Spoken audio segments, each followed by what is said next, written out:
Hello everyone, welcome to आनी online study point. दोस्तों, आज की इस वीडियो में हम कुछ ऐसे सेंटेंस लेकर आए हैं जो आपके कंपटीशन एग्ज़ाम में भी पूछे जाते हैं। आपकी चाहे आप बोर्ड एग्ज़ाम की अगर तैयारी कर रहे हैं तो उसमें भी पूछे जाते हैं, और अगर आप स्पीकिंग कोर्स भी कर रहे हैं तो उसमें भी ये बहुत ही महत्वपूर्ण है।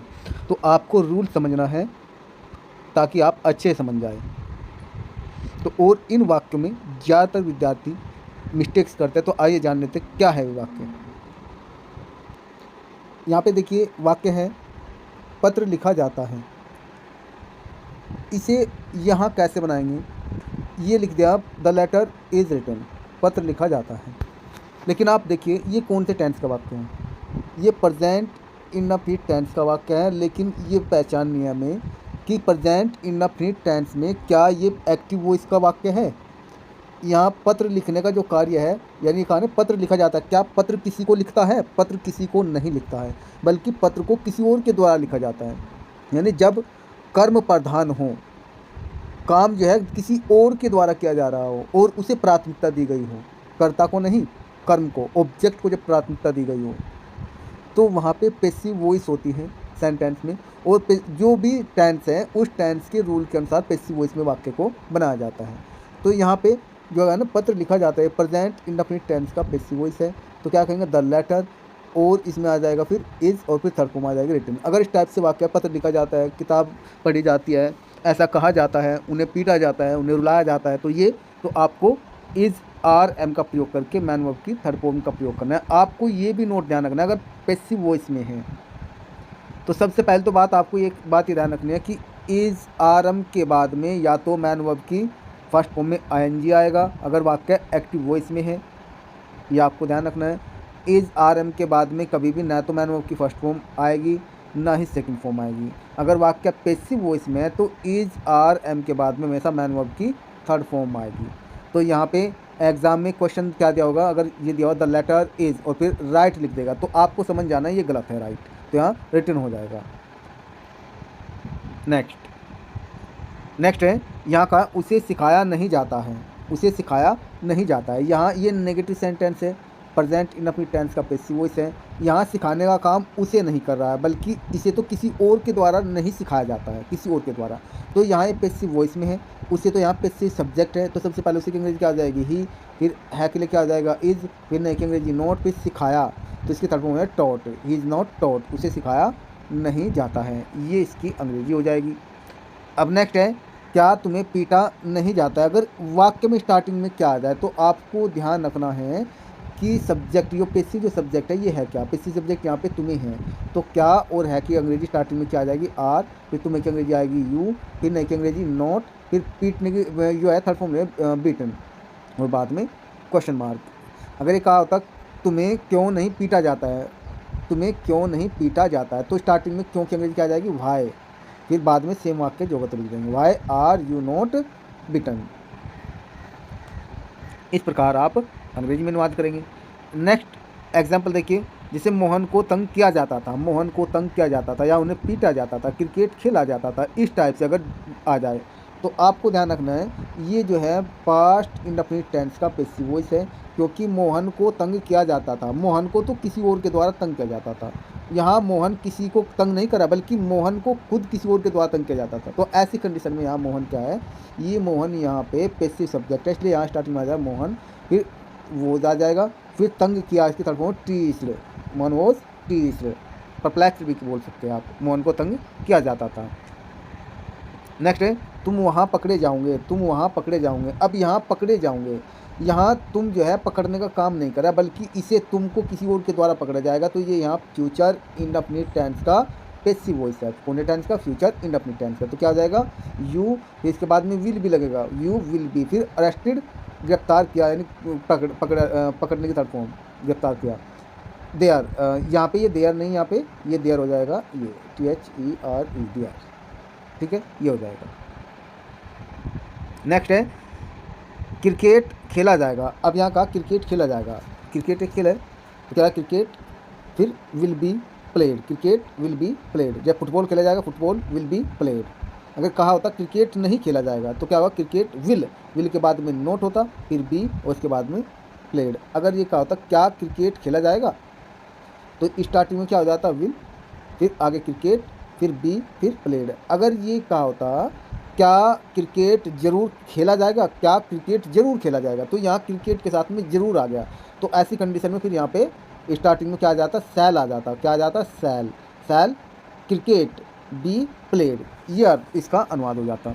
अब यहाँ कहा है उन्हें पढ़ाया जा रहा है। अब ये पढ़ाया जा रहा है, देखिए पढ़ाया जा रहा है, सिखाया जा रहा है, पीटा जा रहा है, अगर इस टाइप से आया हुआ है यानी जा रहा है, तो ये समझ जाइए आप, ये प्रेजेंट कंटिन्यूअस टेंस का पैसिव वॉइस है। जैसे यहाँ का उन्हें पढ़ाया जा रहा है, यहाँ पढ़ाने का काम उन्हें नहीं कर रहा है, बल्कि उन्हें को तो किसी और के द्वारा पढ़ाया जा रहा है। तो यहाँ क्या आ जाएगा उन्हें के अंग्रेजी, दे, फिर आ जाएगा आर, फिर बीइंग, दे आर बीइंग, फिर आ जाएगा taught, they are being taught, उन्हें पढ़ाया जा रहा है। ये अंग्रेजी हो जाएगी। अगर ये क्या होता उन्हें नहीं पढ़ाया जा रहा है तो क्या हो जाएगा, they are not being taught, ये हो जाता। अगर ये होता ये क्या उन्हें पढ़ाया जा रहा है, तो स्टार्टिंग में क्या हो जाता, क्या के लिए यहाँ पे आर, फिर आ जाता दे, फिर आ जाता बीइंग, फिर टॉट और बाद में क्वेश्चन मार्क। आपको ये ध्यान रखना है, अगर विल बी या शैल बी आ गया तो इनके साथ में या फिर जो है मैन वर्ब की या तो थर्ड फॉर्म आएगी, या अगर कंटिन्यूअस टेंस में, फ्यूचर कंटिन्यूअस टेंस में तो इंग फॉर्म आएगी। विल बी या शैल बी के साथ में मैन वर्ब की कभी फर्स्ट फॉर्म नहीं आएगी, ये भी आपको ध्यान रखना है। अगर आर आ गया है, मैंने पहले ही बताया आर आ गया है, फिर इसके बाद इज आर एम या बीइंग आ गया तो मैन वर्ब की थर्ड फॉर्म आएगी, फर्स्ट फॉर्म नहीं आएगी। आर और इज और एम के बाद में मैन वर्ब की फर्स्ट फॉर्म कभी नहीं आएगी, ये भी आपको ध्यान रखना है।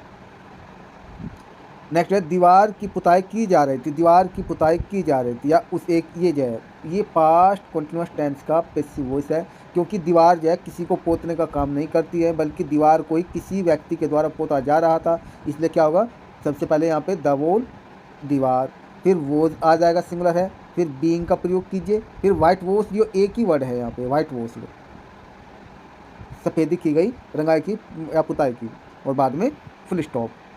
नेक्स्ट है आम नहीं बेचे जा रहे थे, आम नहीं बेचे जा रहे थे, तो यहाँ पे आम किसी को बेचते नहीं, बल्कि आम को किसी के द्वारा न बेचे जाने की बात की जा रही है। तो स्टार्टिंग में क्या हो जाएगा, द मैंगोज प्लूरल है, फिर were not being sold, the mangoes were not being sold, आम नहीं बेचे जा रहे थे। अगर होता क्या आम नहीं बेचे जा रहे थे, तो यहाँ पे क्या होता, स्टार्टिंग में वर हो जाता, वर द मैंगोज, फिर नॉट बीइंग सोल्ड।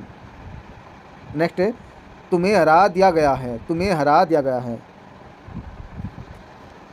तो इसे कैसे कहेंगे, यहाँ हराने का काम जो है तुम्हें नहीं करा, बल्कि तुम्हें को किसी और के द्वारा हरा दिया गया है, तो ये प्रेजेंट परफेक्ट टेंस का पैसिव वॉइस है। तो क्या हो जाएगा, यू, फिर इसके साथ में हैव बीन का प्रयोग करेंगे, फिर defeated, you have been defeated. अगर ये कहा तुम्हें हराया नहीं गया है, तुम्हें हराया नहीं गया है, तो क्या होता, यू हैव, फिर नोट होता, उसके बाद बीन और बाद में डिफीटेड हो जाता। ऐसे आपको ध्यान रखना है। जैसे वह मारा जा चुका है, मारने का काम वह नहीं कर रहा, बल्कि इसे किसी और के द्वारा मारा जा चुका है, तो इसलिए पैसिव वॉइस में है, और प्रेजेंट परफेक्ट टेंस का पैसिव वॉइस है, तो इसलिए क्या आ जाएगा, वैकेंट तो ही हो जाएगा, फिर इसके बाद में हैज़ बीन आ जाएगा, फिर इसके बाद में आ जाएगा किल्ड, वह मारा जा चुका है, या उसे मार दिया गया है, ये भी कह सकते हैं। जैसे पत्र लिख लिया गया था, पत्र लिख लिया गया था, पत्र लिखा जा चुका था, ये भी कह सकते हैं, पत्र लिखा जा चुका था या पत्र लिख लिया गया था। तो ये पैसिव वॉइस में होगा, और ये पास्ट परफेक्ट टेंस का पैसिव वॉइस हो गया। तो क्या होगा, द लेटर, फिर इसके बाद में हैड बीन आ जाएगा, फिर इसके बाद में रिटन आ जाएगा, और बाद में फुल स्टॉप। अगर पत्र नहीं लिखा जा चुका था ये होता, तो हैड बीन के बीच में नोट हो जाता, ये आपको ध्यान रखना है। अगर कहते क्या पत्र लिखा जा चुका था, तो स्टार्टिंग में हैड आ जाता, फिर द लेटर होता, बीन होता, और फिर थर्ड फॉर्म होती वर्ब की रिटर्न, और बाद में क्वेश्चन मार्क। वर्ब से पहले कोई भी आर्टिकल का आप प्रयोग नहीं करेंगे। अगर आर्टिकल ए का प्रयोग करते हैं या द का प्रयोग करते हैं, तो आप ध्यान रखना ऐसी कंडीशन में वो एडजेक्टिव का काम करेंगे, कहीं का एडजेक्टिव का। नेक्स्ट देखिए, चोरों को गिरफ्तार कर लिया गया था, ये पास्ट परफेक्ट टेंस का पैसिव वॉइस है। तो क्या आ जाएगा, चोरों को तो बहुवचन है, स्टार्टिंग में द थीव्स हो जाएगा, यानी चोरों को, फिर हैड बीन यानी किया जा चुका था, फिर अरेस्टेड गिरफ्तार, तो यहाँ पे इसका होगा चोरों को गिरफ्तार कर लिया गया था, या चोरों को गिरफ्तार किया जा चुका था, ये भी आप कह सकते हैं। वह पकड़ा जा चुका होगा, अभी ये पकड़ा जा चुका होगा, अब यहाँ पकड़ने का काम वह नहीं कर रहा है, बल्कि किसी और के द्वारा भविष्य में काम को पूरा करने की बात की जा रही है। तो ऐसी कंडीशन में ये फ्यूचर परफेक्ट टेंस का पैसिव वॉइस है। तो क्या हो जाएगा, ही, फिर इसके साथ में विल हैव बीन का प्रयोग करेंगे, और उसके बाद में कॉट या अरेस्टेड भी आप लिख सकते हैं। अगर अवश्य आता वह अवश्य पकड़ा जा चुका होगा तो ही के साथ में सेल हैव बीन का प्रयोग करते हैं आप। अगर ये कहता है वह पकड़ा नहीं जा चुका होगा तो स्टार्ट क्या होता है ही के साथ में विल के बाद में नोट लगाते हैं, फिर हैव बीन कॉट या अरेस्टेड। इन दोनों में डिफरेंस है, ये भी आपको बाद में बताएंगे नेक्स्ट वीडियो में जब आप जानना चाहेंगे और ज़्यादा। मकान अवश्य ही बेचा जा चुका होगा। अब मकान किसी को बेचता नहीं बल्कि मकान को किसी और के द्वारा बेचा जाने की बात की जा रही है फ्यूचर में। तो यहाँ पे द हाउस स्टार्टिंग में आ जाएगा, अवश्य ही आ गया तो क्या आ जाएगा shall have been, the house shall have been, इसके बाद सॉल्व। इसके बाद नेक्स्ट है उन्होंने कहा कि मोहन बीमार है। उन्होंने कहा, अब यहाँ देखिए उन्होंने कहा कि से पहले जो वाक्य है ये पास्ट टेंस में हो गया, क्या होगा दे सैड, उन्होंने कहा, दे सैड उन्होंने कहा, फिर की अंग्रेजी होगी डैट, फिर यहाँ कहा मोहन बीमार है। तो आपको ध्यान रखिए वाक्य तो हिंदी में है की आवाज़ दे रहा है, लेकिन आप जो है यहाँ पे से बनाएंगे मोहन वोज इल बनाएंगे। क्यों? क्योंकि की से पहले जो वर्ब है ये पास्ट टेंस में है, कहीं में पास्ट टेंस में, जब की से यानी डैट जो कंजक्शन है इससे पहले जो वर्ब पास्ट टेंस में हो तो इसके बाद वाला जो वाक्य होगा उसकी क्रिया भी पास्ट टेंस में होगी, अगर वाक्य सार्वभौमिक सत्य न हो, कोई ऐतिहासिक घटना न हो, ये भी आपको ध्यान रखना है।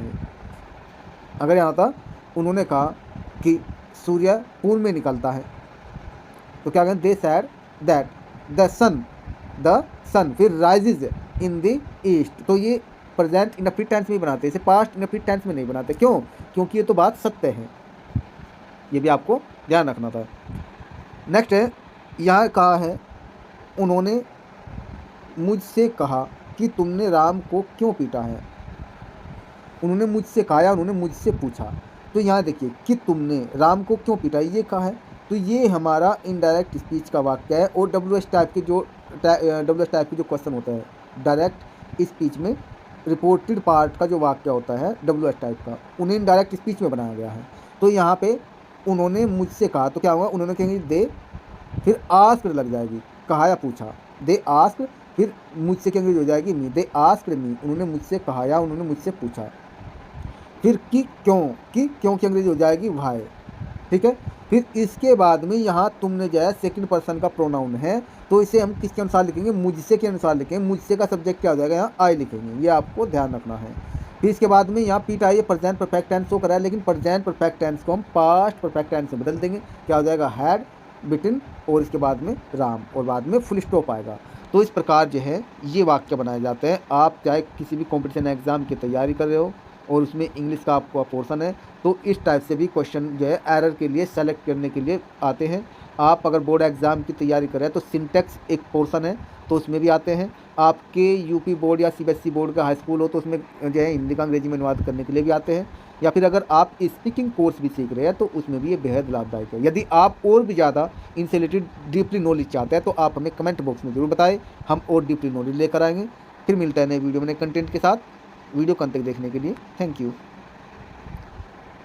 और एक बात और आपसे एक रिक्वेस्ट हो रही थी, आपने वीडियो को लाइक नहीं किया तो आप लाइक करना ना भूलें और चैनल को सब्सक्राइब भी जरूर कर लीजिए ताकि आने वाले हर एक वीडियो का नोटिफिकेशन आपको समय से मिल जाए।